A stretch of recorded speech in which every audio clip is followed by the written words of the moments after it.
até para as novas gerações também saberem, né? E aí eu vou começar te fazendo uma confidência, né?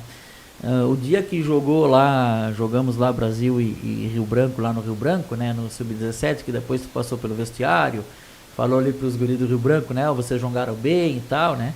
Aí tu saiu e eles queriam saber quem era, né? Quem era esse cara que tinha falado. Eu digo, cara, esse cara aí foi goleiro do Santos. Ah, para, professor, não sei o que. Digo, aí eu abri o celular, mostrei a foto ali, né? Ó, tá aqui, ó, pá, mas é ele mesmo, é ele mesmo. E a gurizada ficou assim, né? Bem contente. E que, né, enfim, porque isso, né, mexe com todo mundo, né? Porque todo mundo, pelo menos em algum momento, tem sonho em ser jogador de futebol, né? Antes era só os guri, agora as gurias também, né?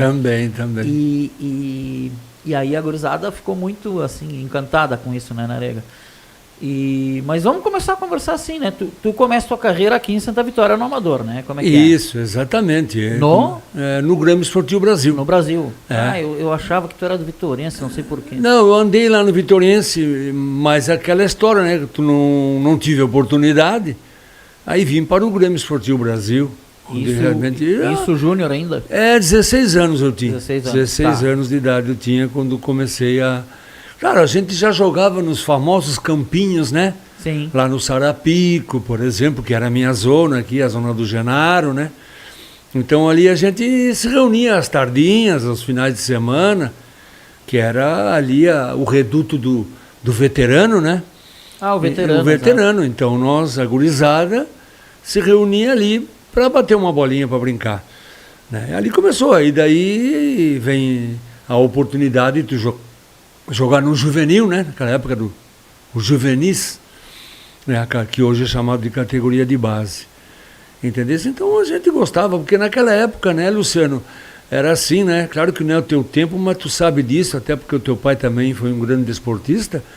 E era assim, nós íamos cedo para a escola para jogar bola. Né? Saíamos da escola, tomávamos um café para jogar bola. Quer dizer, era o que tu tinhas de opção. Né? Por isso que existiam os campinhos de futebol. Jogava-se até no meio da rua. E né? O recreio do colégio era bola também. Exatamente. Não, mas isso eu fazia, né? Claro. Isso eu ainda peguei. Assim. Ainda pegar essa fase? Sim.